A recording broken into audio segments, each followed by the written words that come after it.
And we are recording. Hello and welcome everybody to the Bore and Stoke podcast, brought to you by the 50th anniversary Honda Goldwing. As you can see, we're not behind our computer screens right now. We are here in an actual building, in an actual room, talking to Luca Dovesi, the general manager of MV Agusta North America. But before we get into Luca's official introduction, let's take a quick break to hear from our sponsor. So get this, 50 years ago, Honda drops the Goldwing and totally rewrites the book on long-distance riding. And here we are, launching the Bore and Stoke podcast. Coincidence? Maybe.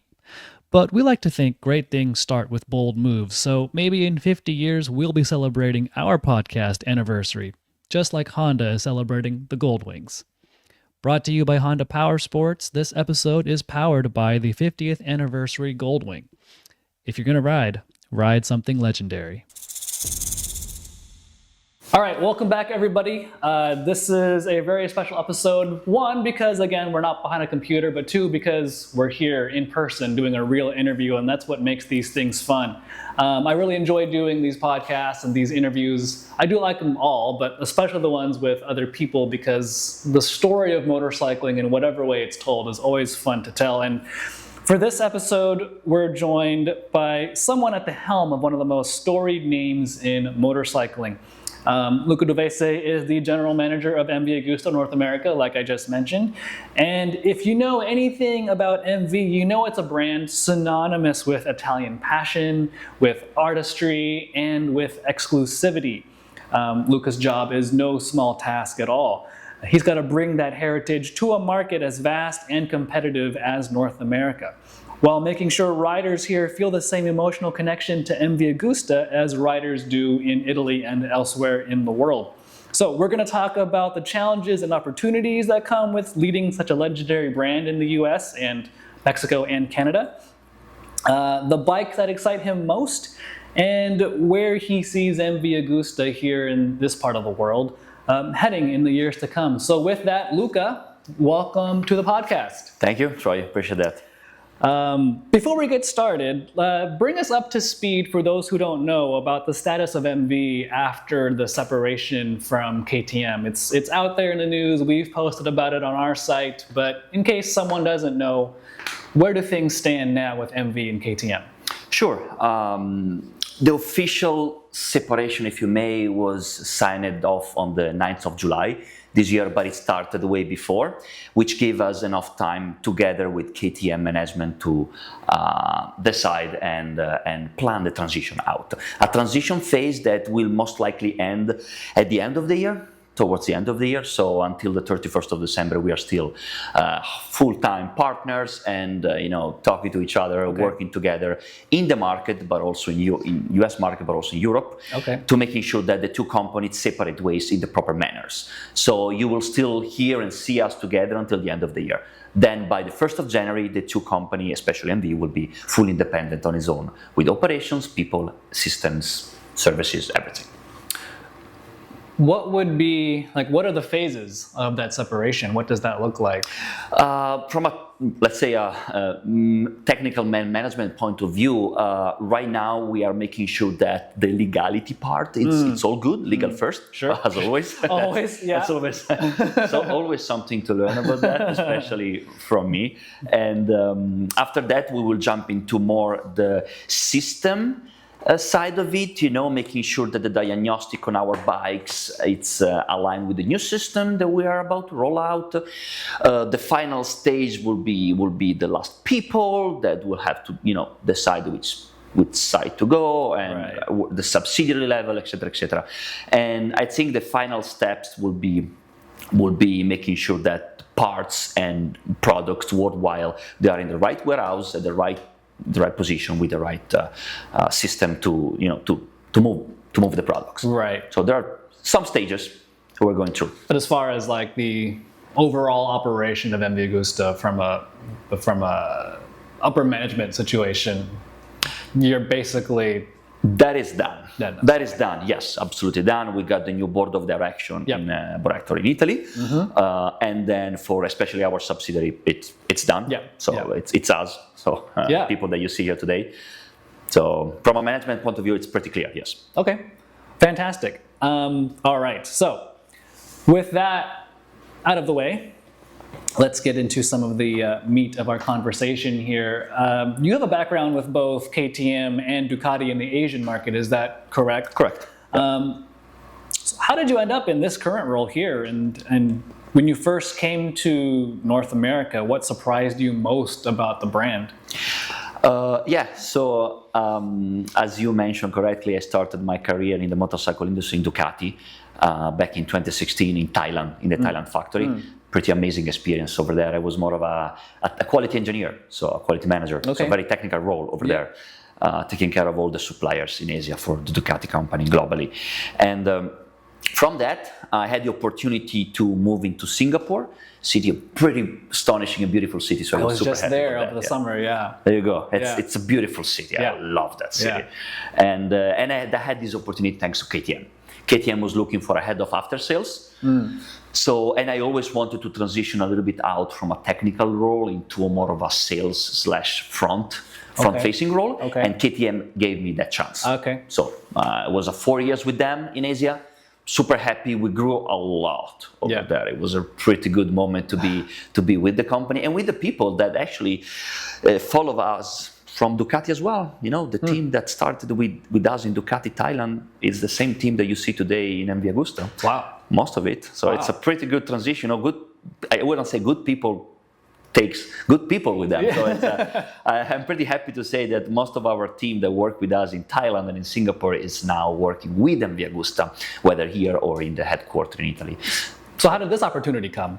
Opportunity with MV Agusta came when our current CEO, Luca Martin, was in conversation with Stefan Peter, the ex-owner of KTM Group, with the opportunity to buy an Italian brand. That was the opportunity that KTM had at the time, and MV Agusta was the perfect fit. You know, a completely product lineup that does not cannibalize at all the KTM lineup. You know, 3 and 4 cylinder versus 1 and 2 for KTM. People, operation, everything seems and was actually in the right place for make this acquisition. And we started to work on it together from Singapore in 3 time zones. Really? Yes, because at the beginning, if you remember, the initial conversation was, let's start distribute MV Agusta in North America. It was the first contact we signed between KTM and MV owners was to distribute the product in North America. After a few weeks, everybody was like, what the hell are we doing? We should do that for globally. So that's how my position in the US was open, because at the beginning we thought it was a first North America plug-in. So that's where I moved first, and then everybody else followed into HQ in Varese, in Italy. So and that was the summer of 2022. Summer of 2022. With the signature contract in November 2022. That's when I started to be more present in the US. I see. So with that, when you came to the US, I mean, what surprised you about the brand? What surprised you about the business? What surprised you about even just motorcycling here? Well, we briefly touched on that, but let's focus on business first. It's completely different to what I was knowing from Asia. My experience was, you know, distributors, importers, law, different country, different demographics. Then you come here, it's a beautiful, mature market for motorcycle industry, and you're trying to, you know, not only, that was one of my biggest difficulties, not only you're trying to get a new partners on board, getting new people, getting people excited out there, but you also have to work on the heritage that was left here. That was my biggest complexity and difficulties at the beginning, you know, taking over a subsidiary in a market that has been left a little bit alone in the past years for one reason or another. And that was the main difficulty, you know, getting the people to understand that now everything is different, that people are different procedure, and, you know, a vision is different, and getting them to trust you, to trust the brand again, and then plug in new partners into the daily business. That was the most complex difficulty. In terms of riders, I want to say that, you know, it's a pretty, motorcycling here, it's a pretty specific passion that people have, whereas in Europe, as we were talking about, it's probably something that we was born with, it, you know, you were born with the passion passion of riding in your Right. vein, in your blood. And here it's more something that is specific. It's it's concentrated in specific pockets. And for me to understand that and to work with that, it took me a little while. But of course, I was not alone, because back in the day, I had the whole experience of KTM company next to me. Yeah, I wonder if adapting to the mindset of US motorcycling, I never really thought about how someone from Europe coming here to do what you're doing, basically, how that's such a different perspective. Because, like you just said, you were born with it in your veins, whereas here, no, you're just not, for most people. Yes, I But think it's probably better for you, right, in your new role now, that your experience just in life around motorcycles, not even forget your professional experience, just your personal experience, just being surrounded by that sort of two wheels has always been part of your life, works better when you're trying to basically do your role now at MV. That life experience. I think it can bring value for sure. Yeah. Especially brings different. That's what I've noticed. Brings different point of view to our distributors and partners for sure, and different angles to what they were used to. Yeah. From the riders community, you come here and riding is not necessarily a commuting thing. Riding is an activity that people mostly do in the weekends or in vacations. Whether in Europe or even in Asia, is a really big commuting tool for us. So we was born with it, and we ride it because we need to and because we want to.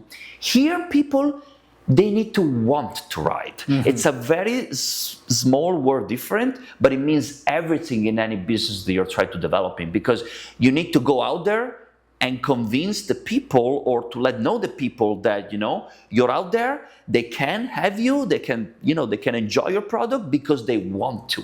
Yeah. It's a completely different paradigm and approach than Europe. Europe, people choose you. Yeah. You're out there, I like you, I choose you. Yeah. Here, you need to come here and let, deep dive and penetrate this riding community, which is somehow easier because you know where they are. It's a very specific riding community, like in Los Angeles, for example.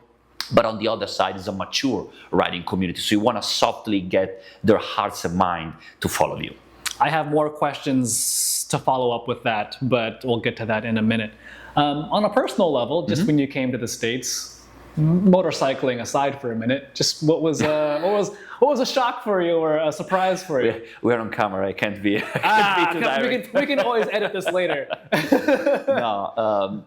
One thing that I really miss about Singapore, perhaps, or Italy in that case, is walking. To me, the distances in US are extreme. No, man, it's real. Like, I feel it. I don't walk. I miss to walk, which is something that when you come to California, like, oh, California, San Diego, Los Angeles, it's huge. You don't even go to the coffee shop without taking your bike or your car. So that's something a little bit of a cultural clash, but that is a geographical situation, so I can't really fix that. In terms of people, I want to say I was positively surprised by the love and welcoming that the people here, moving in California, so I can speak about California. Sure. That the people gave to me. And gave to, I want to say, Italians. We have Italian colleagues here that really, really been welcoming, which really surprised me. Now, is that relationship on a surface level? I don't know, not necessarily, sometimes 50-50, but doesn't matter. Like, the welcoming, it's always there. And that's something that positively surprised me, because you don't get the same elsewhere in the world. It's your accent. Americans love Italians, especially here in LA. Something funny. I came here. Just 30-second notes. I came here to study long ago in Hawaii for my English. And I was really focused on getting my American accent a little bit better. And the teacher was like, "Let me stop you right there. Don't ever change your accent." I'm like, well, I'm here for changing my accent. They're like, "Nope. Keep it, just fix your grammar, fix your vocabulary, but keep your accent." I'm like, okay. Yes. It's paid off. 100% keep your accent, if I can tell you anything. That's funny. Right, it's true, man. All right, so MV Agusta, there's a reputation with the brand for exclusivity, and it's not something that You guys actually cherish that. You promote that exclusivity.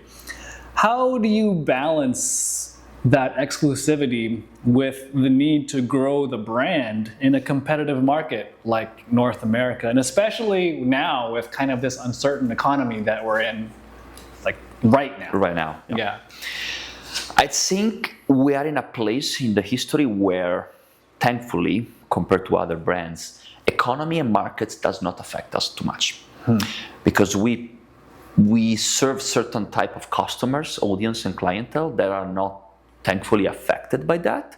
And if anything, our volumes and presence is not there on a level that it can fluctuate, those plus minus 5%. We're on a growing path to arrive there. So that's the first step. We are not yet affected by this. However, how do we promote and leverage that exclusivity? I have to answer. The first one, because it's part of who we are. The second one is part of what we cannot or can do. We have a limited production. One beautiful product, a very handmade production line in Italy, and we have a capped capacity. So 10,000? 10,000 is our capacity. We're not there yet, of course, but that's where we want to be. Okay. But let's say that we are at a 9,999 bike produced. Yeah. We can produce only one more. So on one way or another, we have to act and make all of our business proposition to follow that limited volumes concept, which the consequence is scarcity and exclusivity, but not because the bike is necessarily expensive, not at all. We have a lineup that starts from any different price range, but because it's the scarcity of it. We produce a fixed number of bikes, and that's it. We will never be able to grow as, for example, Ducati that is keep growing every year with the production, pushing production and volumes. We're where we want to be with volumes, and that leave us and the customer with the idea of, okay, I'm one of the few out there that can own an MV Agusta. So that's what we leverage, but it's also a fact, whether we like it or not. It's interesting because you say this, that your production capability is what it is, and you say that as a point of pride, whereas other manufacturers would say, yeah, we could only build X amount of models, and we're really trying to up that number. We're really trying to produce more, whereas when I'm hearing you speak, it's like, yeah, 10,000 is our limit. And we're damn proud of that too, because if you can get in, then you're part of the family. It's a whole heritage of what this logo means. And I could go on for hours. But let me put it on the other side of the story. How many companies out there are playing that game and are disappointing customers, or their own brand heritage, their own brand values? So many. We pushing on production, on volumes. You enter in a game that we don't want to play. You enter the globalization game. You enter the Chinese game. You enter the price position game. We don't want to be in that game. We are who we are. We want to produce the best bike possible at the price that we offer, and that's where we want to be. So yeah, it is a priority for us. Too many companies out there, they are fighting one another on price point and on volumes. I produce one more bike than you this year. I want to make one more customer happy rather than produce one more bike. It's just a really different approach. So yeah, for us, it's a pride. That's an interesting thing. It's an interesting perspective because a fixed production number means the only thing else you can adjust is price. Or added value product. Yeah. Meaning, yes, you can adjust price when you arrive at a maximum capacity, you can play with margin. However, what we are playing is with experience. Okay, you buy a bike, what am I getting on top of the bike?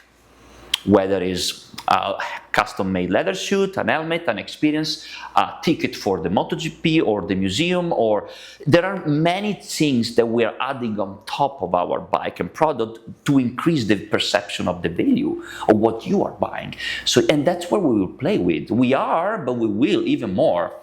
Of course, trying to listen to what the people wants, because we have different type of clientele and customer, and each one of them, they want different things. We're trying to listen to them all. That's actually ties in really well with my next question. So one of the critiques we often hear from riders is about dealer availability, and then service. So when MV was acquired by KTM, I remember being at that press event in Varese, where I think it was Luca Martin at the time. He wasn't the CEO yet. COO. He was the COO. Yeah. He announced, I believe it was him, that they were going to scrap all of the dealers, all the existing dealers, and build a new dealer network completely from scratch. So what is the status of the dealer network now? And what concrete steps are you taking to strengthen and expand not only that dealer network here in North America, but also the technicians as well? Okay, so let me start from the dealer side, then we go down to service less technicians. From the dealer side, yeah, you're right. We basically reset all the network for many different reasons. Contracts, legal, new company, bad dealers, whatever, you name it. Okay, reset was our ground zero for dealerships, and we gave the opportunity to everybody that loved the brand, that carried the brand for many decades, to reapply and be with us. I don't want to say with different conditions, but with different vision. We had to make, which is what we did here in US, we had to make sure that partner to partner, we were aligned on what to do with the brand. Do you have the capability, the knowledge, and you want to make this brand successful? You want to serve our customer properly?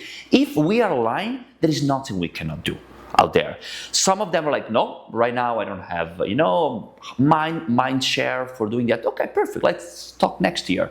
So that's where we started across all the globe, from Italy, old heritage Italian dealerships, to Europeans and Americans as well. That's where we restarted. Right now, after 2.5 years, I want to say we had a very solid dealer network. However, it's not complete yet. So we're still growing, we're still looking for partners, and we're still engaging new partners out there. More or less, I want to say we are halfway to where we want to be. Yes. Which is what? How many dealers? We are envisioning around 80 dealerships in a whole North America between Mexico, Canada, and US. Okay. Just to give you an example, just maybe half of what Ducati is offering out there. Okay. It's normally when we compare each other with another brand, we do that through a very specific numbers and data. But to give you an example, we are around the 25% of what Ducati reality is overall. Okay. But we cannot do the same with the number of dealerships, because US is so big that you want to be covering at least one of the major cities out there. So we can't do that in terms of number wise. We have to be a little bit more capillary to make sure that everybody in a reasonable distance can get access to our service and bike. So right now, that number in the US is? We have 40 dealers across North America. Okay. Mexico, Canada, US, probably US around 30, 32, 33, and then the rest is Canada and Mexico. Is that mostly on the coasts? Mostly, yeah. We have most of our dealers in California, Texas a lot, then the Northeast, but we also are pretty well represented in the Midwest. Okay. It's a pretty well distributed, but not yet where we would like to be, which leads me to your second question about service. So up until today, the service was shared between MV Agusta and KTM in terms of support. They were helping us with different time zone, different, if you had a day off, that I cover you, etc., etc. But we do have our own MV Agusta technicians that answer. One is actually in the East Coast, one is on the West Coast, that answer to dealerships and answer to questions and customers. So in terms of service level, this whole KTM transition will not be seen at the customer level. Will be seen at the dealer level because they're going to interact with maybe more us rather than them. But yeah.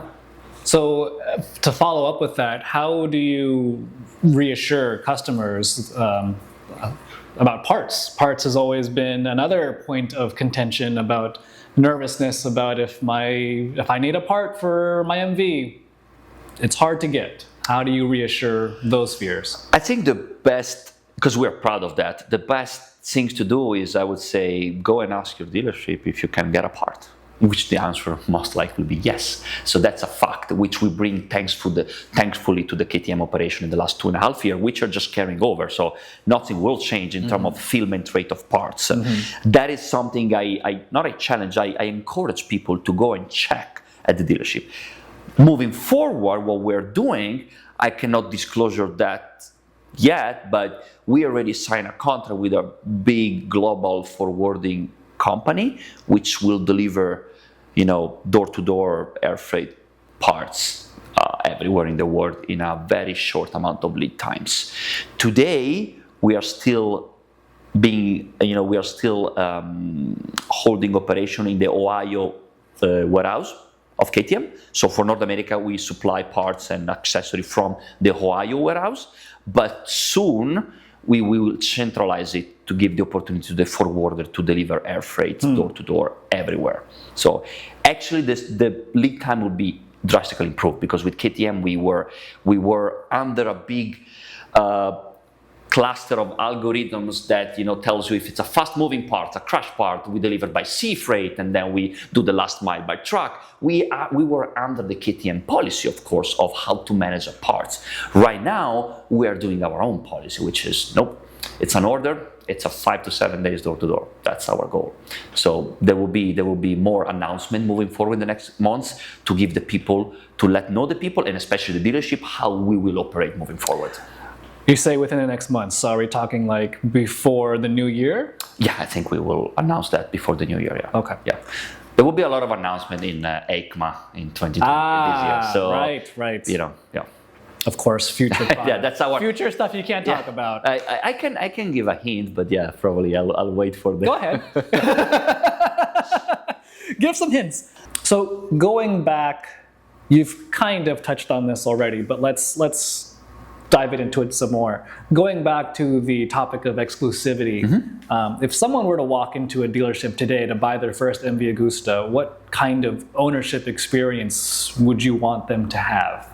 Because they're gonna come in, from people I've talked to anyway, they're gonna come in nervous because they love the way this looks, they don't know if they can afford it. And so walk that fictional person through walking into the dealership, and then what sort of experience you want them to have. All right. So starting from the concern that you raise in terms of affordability, I think it's a misconception that we have to, and I will need your help and our dealership help to address to everybody walking through their doors. Our bikes are not unaffordable. We have a wide range that starts from $17,000, $18,000 all the way up, very high. Yes, but is completely aligned with the same offer that other manufacturers has out there. So the first part will be letting them understand that no, it's actually, don't worry, the bike is here and it's here for you. On top of it, we have financing programs. I mean, I don't want to get to detail because this is boring for a podcast. But however, you can finance your bike. We have 0% programs like many other manufacturing. So we have trade-in programs. Giving back your bike, I'll give you a support there. So in terms of accessibility to our product, it's pretty easy. We just need the people to walk down the door, walk in the door. Now, in terms of the journey that I would like the people to have the first time they're able to touch or even test ride or look at the bike. Actually, sorry to interrupt you, but before we get into this next topic, we talked about this off the camera a minute ago. You want consumers to know, or to put it into the mindset of people that MV is a choice that they have. Yep. Whereas maybe they don't think about that right now. What's your goal for that? Yeah, as we were talking about, we are a motorcycle company for riders. Of course, some of our riders are very particular in the sense of, I want to display my bike hanging on my beautiful wall in the living room. Perfect, but they're still riders inside. They love the idea that they can ride. And most of them, they do ride the hell of our bikes. I have riders that took this Super Veloce 1000 Serie Oro and just put 20, 30,000 miles on it, which is like crazy for me. But they do. So we need to be a choice, and people need to know that we are a choice for them out there. You go in a dealership, you're like, oh, I want an Italian bike. Okay, what we got? We got Moto Guzzi, we got Aprilia, we got Ducati, we got MV Agusta. What's my budget? What's my riding style? How do I want to be perceived out there? Because that's the key. When we walk a customer through his purchasing journey, okay, we never start from the price. That is the end of it. Okay, the beginning is who are you? what do you ride, and what do you want people to look at you for. You're a racer, you are a classy guy that always dress well, they go, on a Sunday ride. Are you somebody that want to have a torque at the bottom or just want to be more linear? Then we offer 4 or 3 cylinder. It depends. So we guide you through the journey in that. But the most important thing is that we are probably the very last handmade in Italy company out there. So when you spend your money, it doesn't matter if you have a lot of them, you're still spending your money. You know that you're investing your money in a boutique company that has a net of suppliers in Italy. Okay, more than 70% of our suppliers are in Italy. Okay, it's crazy. Nobody else has that. That small little shops that produce the Alcantara seat, or they forge the wheel, or they paint the tank. So those are families' business. So your money, that's where they go. So you know exactly what are you buying and where your money are going. Which nowadays, it's something that we not really know necessarily where our money goes into. Big corporation, big holdings, we don't know about that. I think that's a topic that should be promoted more. That's not something that's really talked about much. We don't promote that because that's who we are, but we encourage and we have a whole sales training for our dealership to guide the customer. When you are in our dealership, that's what we will talk about. We will talk about what are you buying? Because yes, it's another bike like many others, but there is a big but behind, which is what you are buying. When you go to a riders on a Sunday, not only you will be one of the few having an MV Agusta, but you also be proud about what are you riding about, the story behind, and the people that work for it. Yeah, there's such a big, at least here in the US anyway, there's such a big push or acknowledgement of where is my money going? If I know my money is going to support local businesses, mom and pop shops, instead of just getting lost in some corporate puzzle, there's a sense of pride of ownership when that person decides to spend their money. There's a sense of pride of ownership when they know, like the Alcantara, my money is now going back to that little business somewhere in Italy who's going to make more of those seats. Exactly, and that's why, to that point, when you become an MV Agusta customers, our retention is so high. People that jump into our world, they remain forever an MV Agusta lover. They belong. They feel that they belong. Then, of course, they can own multiple different brands, like I do as well. But that's another story. You see that you belong with this brand. That goes back into the second part of the question of what do you want that person, that ownership experience, what do you want them to feel when they walk in the dealership and they decide to buy an MV? It's that, right? We normally would like to address them that they are now part of our family. So we always encourage them, if they ever pass through Italy, to visit our factory, because that is what we offer. Private tour to our customers, to all of them. Okay, no matter who you are, to all of them we offer private tours to the companies, and you can see exactly where the money goes, because those are those guys, kids and expert that works hand on the bike, and there are no robots, there is nothing out there, just a beautiful lakeside. I've been there. And a very famous, you've been there, so you know what the feeling is. It's beautiful like, there. Yeah, so that's what we want them to feel, to be part, that they're starting to be part of the family. On top of it, we are very reachable.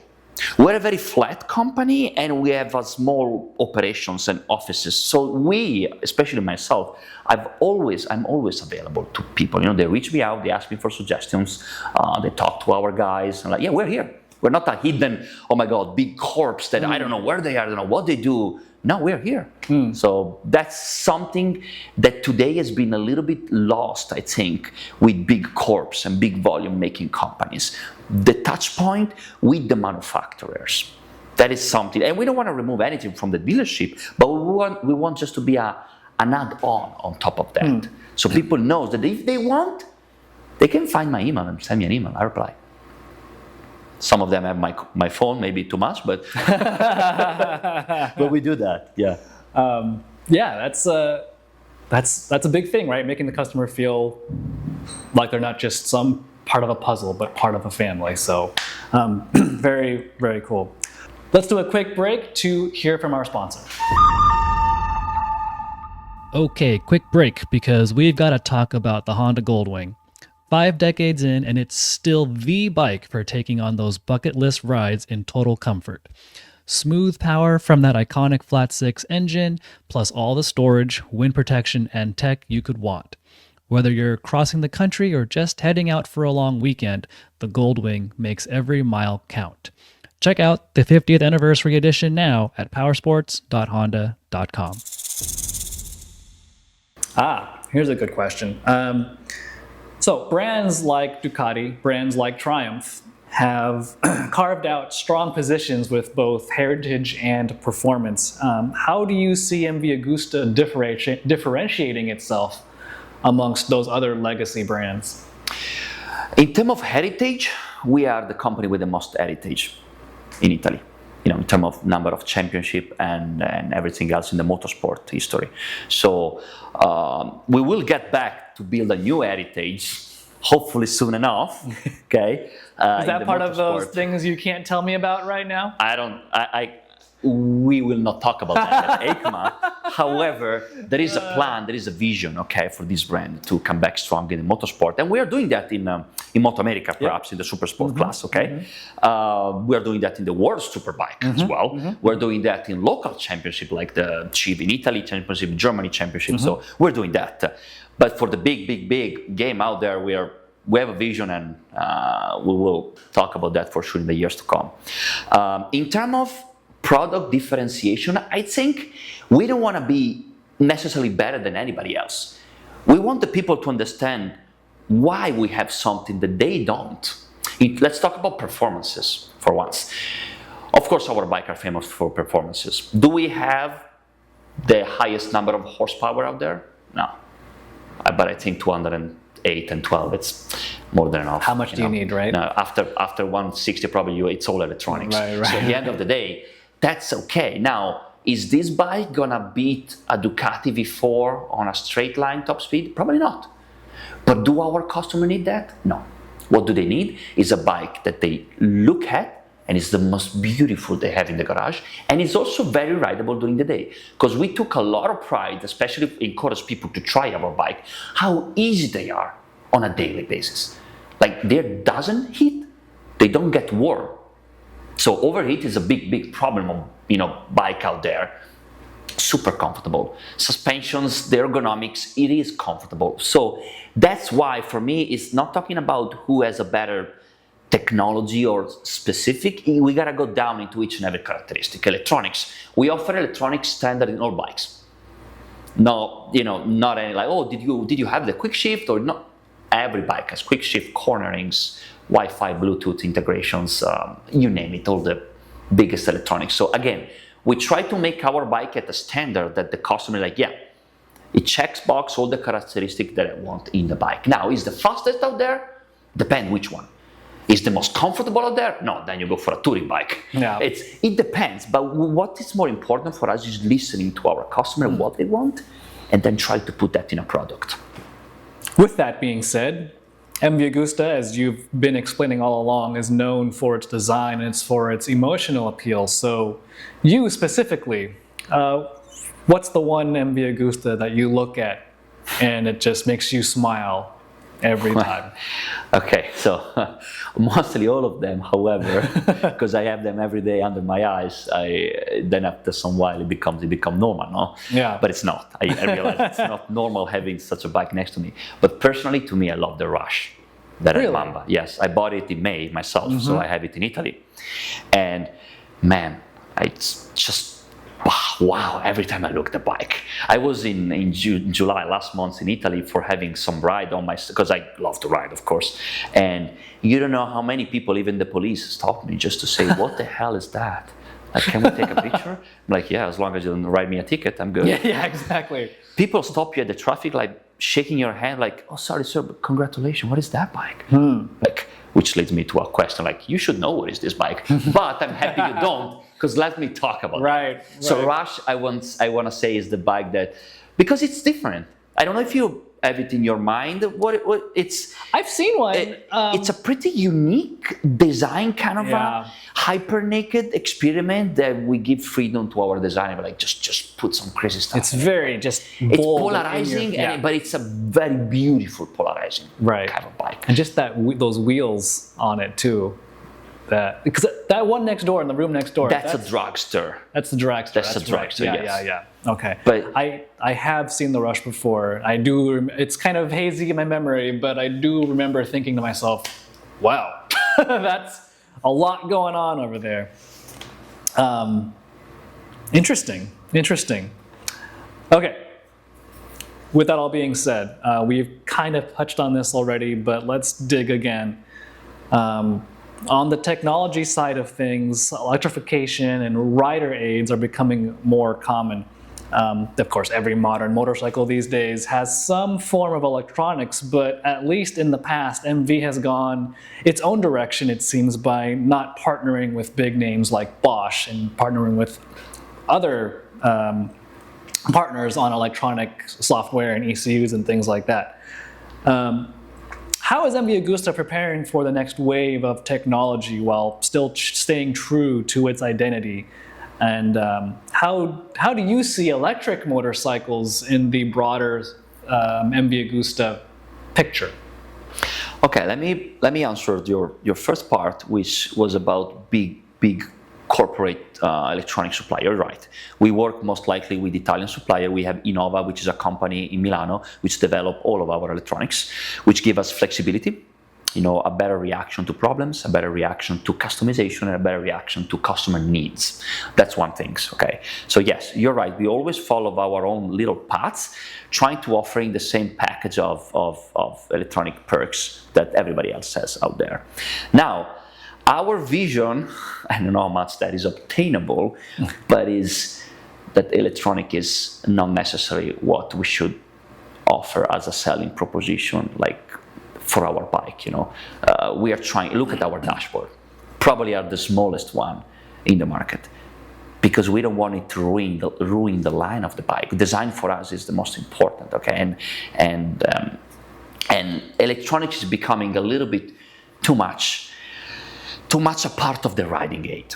Like, we want the rider to focus on the road, focus on the bike, and just not getting into much, let me see let me interact with it too much, because just enjoy the riding feeling. Now, of course, the trade-off is that the youngest generations are born with electronics, so our product engineers back in Italy, they have to do a good job on balancing what is our heritage and our design request, and also what the future of technology and innovation stands for. Okay? Yeah.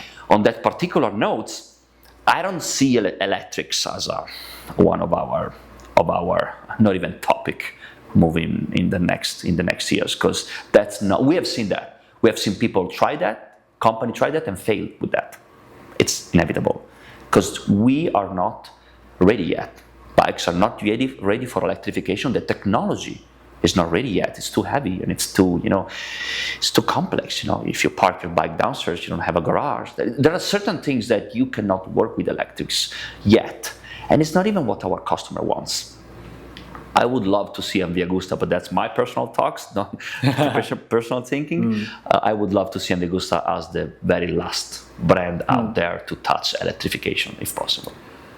What's interesting too is off camera we spoke about just the kids we see in the neighborhood on those electric dirt bikes, electric bicycles, doing wheelies across the whole street. That's the next generation of motorcyclists. How do you feel you, through MV, connect with those kids who are today on those little electric things buzzing down the street? I'm pretty sure those people, especially because you grew up with electric bikes, they will want to change that. So once they have the spending power and the maturity to just level up the game a little bit, I don't think they will look for an electric bike. That's my gut feeling. They will want something, because everybody wants something different when they made something out of themselves. So I don't think that's where they see themselves on a super sport bike. That's interesting. That's how I see them. And now we get them, that is about our marketing penetrations. Like you can still show them, we are showing them through ambassador programs, you know, YouTube people, and they look at that and like, oh, one day I want to be cool like him. Perfect, to be cool. You can't have an electric bike, Jay. As a kid, you're cool. That's so interesting because a lot of the market now is obviously internal combustion because of all the 100+ years of internal combustion, and there's such a push for electric motorcycles because it's the different thing. And now, if I hear you correctly, what you're saying is these kids today could be in a world where electric motorcycles are what they know, and for them, what's different is the internal combustion engine.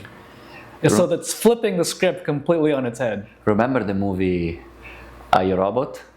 Yeah.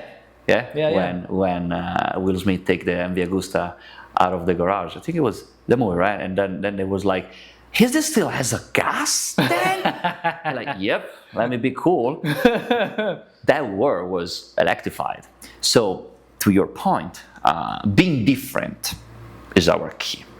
And that in that word, that I don't know if we will be in it, but maybe yeah, maybe no. We don't know what's the acceleration will be in the next 10 to 20 years.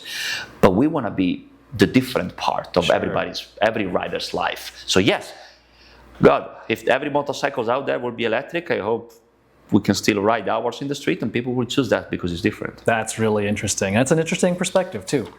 I like that. So going back what we talked about earlier about MV Agusta owners being they describe themselves as being part of a tight-knit family. Do you have a favorite story or a favorite moment from meeting an MV Agusta owner or rider that really sticks with you? I would need a minute over there. Not one that comes particularly to my mind, if not a couple of them, which are some of our VIP customers that lives in Utah and Colorado, some of them, that it amazed me, they're very old, age old, and they still get excited. Every time we launch a limited edition, they're like, Luca, I need one. Okay, you get them one because they want their number, they want, their plate number, and they still ride the hell out of it. So that was amazing, what amazed me. And they talk about it like if it was their first bike, which that is a story that amazed me. A couple of people I have in my mind that specifically do that with me. I'm like, I don't even know if I would be that excited, at my 60 plus, I'd be like talking about a bike. I even see my limits, but those people, I don't know why, probably it's because of their life journey or their attachment to the brand that started not like me, maybe 10 years ago, but for them it was like 50 years ago. So it becomes part of themselves. So that's what story still amazes me. Listening to those VIP people that they don't only buy a $70,000 or $80,000 bike, but they talk about it like it was their first bike. That is a story that still amazes me, to be honest. Like you mentioned too, I hope I can be up there in age one day and like still get excited and be like, hell yeah, let's go ride this thing or any motorcycle. I just hope I can ride a motorcycle at all once I get to That's also a physical factor in it. Yes, you're right. Once I get to be that age. To branch off from that, being in places like Colorado, places like Utah, obviously MV has a heritage in the sport bike and sport community, but obviously there's now off-road models, more different varying models. Has the perception been similar to branching out to different sorts of models like that, or do you find that there's still people that are skeptical?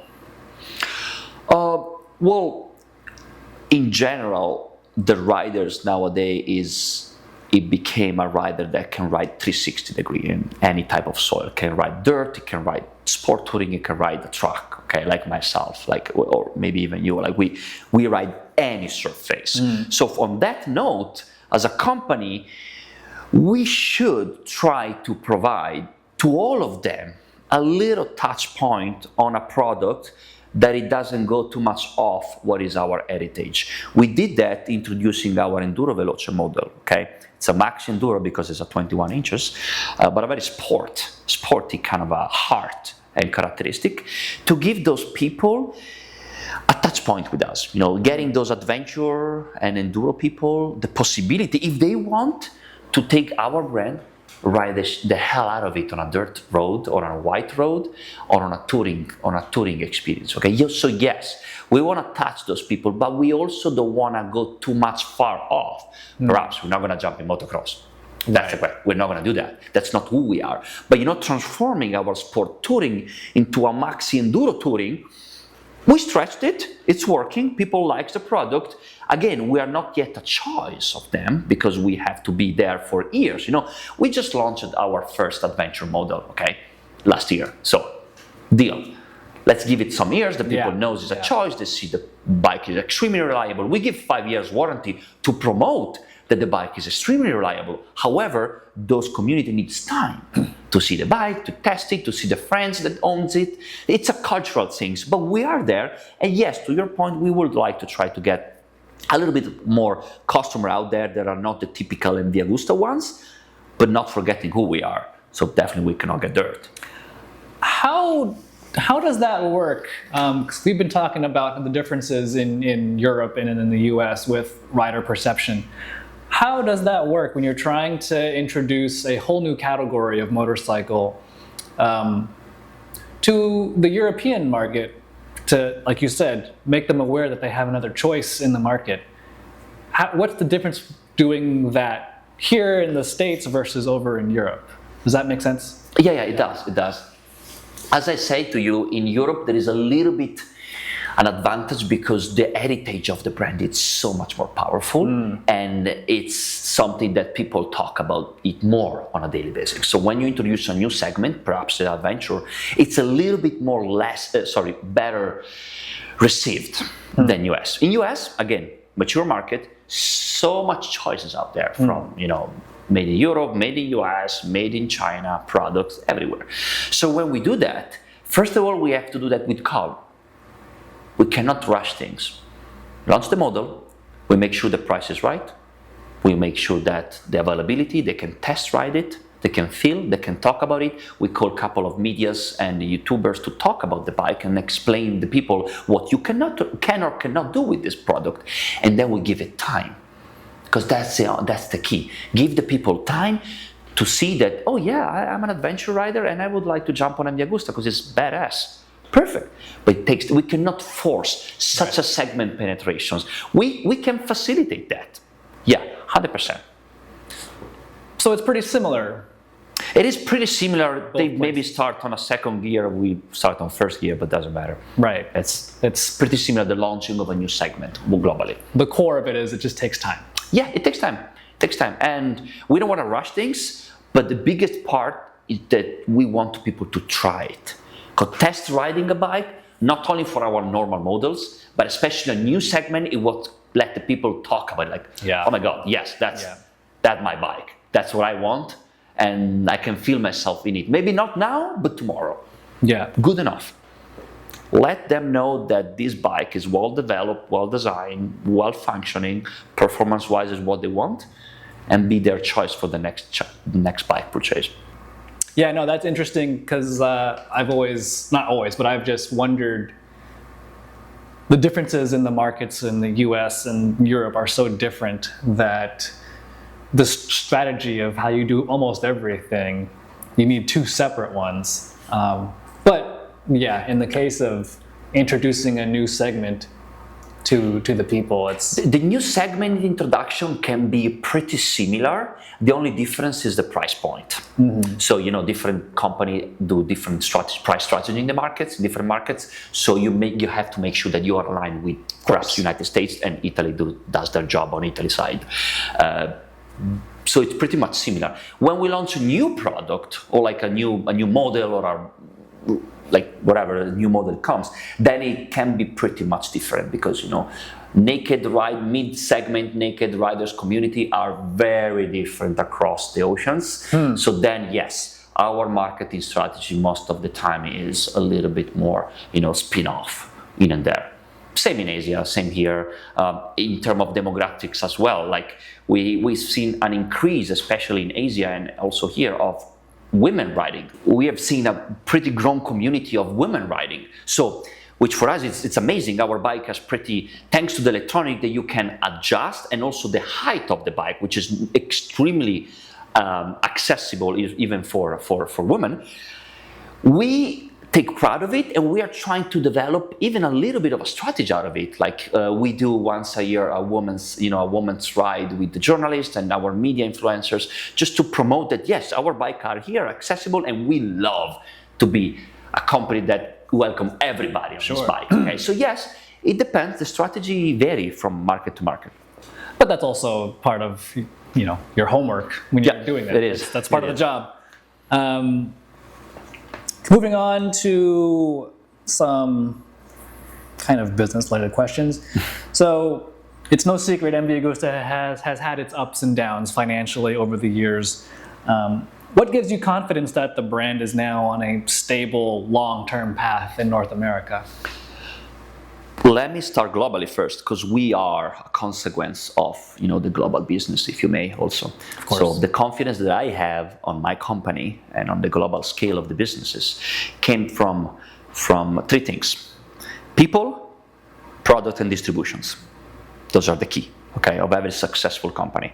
So for people, I mentioned to you the people that now are working in MV Agusta. Best people I've ever worked with, here and in the headquarters. That gives me extreme confidence that we got a business plan, we got an industrial plan, and we got a vision out there. You don't need much more than that. When the management is aligned, top to down, on what's the vision of the company, the direction is set. Then you need product and distributions. I've had the chance to try and test ride some of the prototypes of bikes that are coming in the next years, and that gave me extremely big confidence from a product perspective that we're gonna rock and roll the market pretty well, and that is what gave me extreme confidence that the company will be successful. And the distribution is actually part of my job daily, making sure that we have the right partners and service to distribute the product wherever we are, whether America or Asia or Europe. On top of it, the success of the last 2 years speaks for themselves. In 2023, it was a very good year for us. 24 was the record year for us in terms of volumes, profit, and margin, everything. Globally? Like globally. North America as well. Yeah. We did last year, 2023 first, and then 2024 was the best year that we ever had in North America in terms of number of partners, number of retail bikes out there. The operation was running smooth. So that gave me confidence that the trajectory is where we want to be, backed up by a very big industrial plan that Italy has on the solidity of the company. So I want to say this is, if anything, the part of history where the company will be on a growing, stable path. Through it all, though, any company is going to need the financial ability to achieve those goals. From the outsider looking in, they might see this separation from KTM in a very short amount of time as something like a volatile market, instability. And how do you reassure this person that MV Agusta is financially sound? I think the biggest answer I can give you is that we are financially stable because we were able to exit that group on our own feet. Meaning, those are our money out there that we paid for exiting or relinquished the shares. Those money we created along the last 2 years, and we're still making them. So financially, we were stable and we still are stable. That's why people hasn't seen a stop in the growth and in the operations, if you may. That's why the R&Ds keep developing. That's why the qualities keep improving. That's why the suppliers are keep providing parts. So it's actually, I want to challenge that question on look out there. Nothing has been stopped, even if we are disconnected from KTM since months, which means that the company is sustaining itself and financially stable. Now, on a higher level, our parent company, Art of Mobility, is always there to support wherever we will need. Is it fair to say that even during the acquisition, marriage with KTM, is it fair to say that effectively MV Agusta operated as if that never happened? They almost operated independently of that connection. It was KTM just provided more of the operational base, but from a higher level perspective, MV Agusta, is it fair to say that they pretty much, or you pretty much operated same, basically? The front end, yes. Yeah. The board of directors were pretty much independent even during KTM. That's also why I am here. Yeah. To guarantee that the Italian heritage and touch point are still present in the United States. But I'm here since 2.5 years, meaning that yes, on the front end, we always have operated independently with a big plus, which was having the support of KTM whenever we need an advice or a support out there. The back end, KTM gave us a lot. Gave us an extremely high available operations and system support on the back end, which now we are transforming in even better, or keeping it perhaps if we see it fit. So to your point, you've been able to carry that forward. Yeah, some of it we will carry on, some of it we will improve because we can, because we are a smaller company than them. So we can take advantage of that. But yeah, you're right. Yeah, we're almost pretty much, especially on the vision and the industrial plan, operated independently. Okay.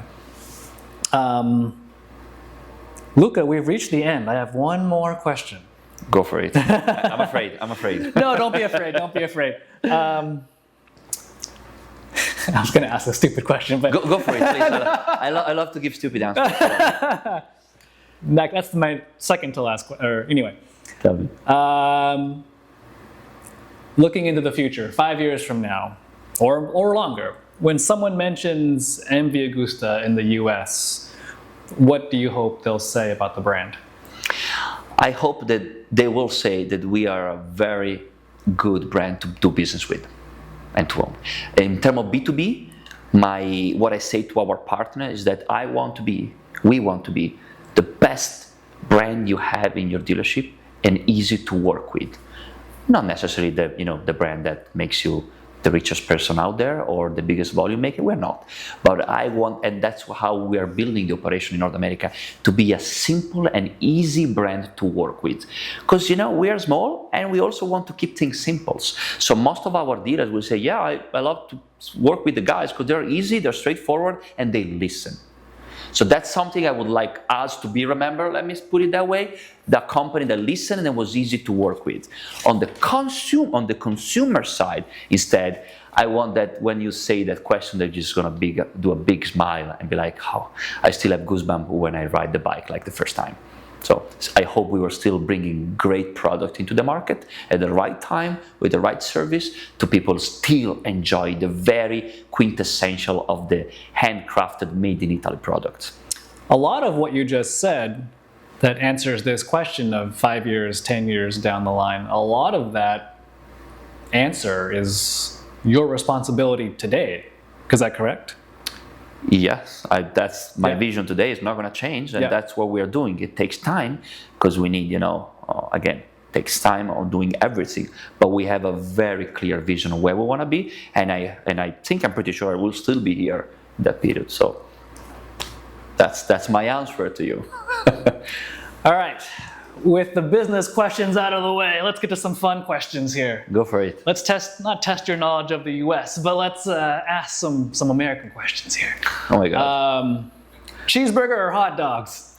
Cheeseburger for me. Okay. But I'm not from Chicago. I know they're pretty big on hot dogs right over there. Every time I go, they force me to have some. I used to live in Chicago too, so big. There you go. And then there's the whole pizza debate. That's a whole other thing. True. Boxers or briefs?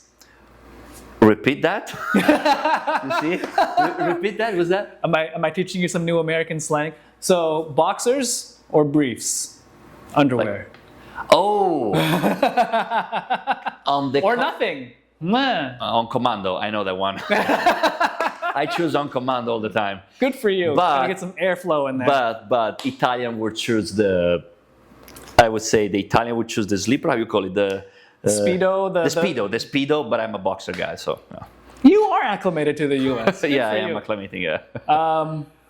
Ford or Chevy? Whew. It's tough because my guy has a Chevy truck, so I Oh, can't. well, they can't hear us. Myself, I would say Ford, just because of the history of it. I would say Ford. I Fantastic. know we're creating clash here. Probably we lose 50% of our customer out there now. We can just edit this. It's okay. Luca, Yeah. thank you so much for talking Thanks to with you, us. Troy. It was a pleasure. This was really, really Loved it. insightful. Ladies and gentlemen, Luca Dovesi, I hope you all learned something from this conversation. I hope you all took something of importance for you out of that. This is why I like doing this, because talking with the people that are movers and shakers in this industry is really fun, right? It's interesting to learn how things are doing, how things are working from the people who make it happen. So I just want to thank Luca one more time for being a part of this show.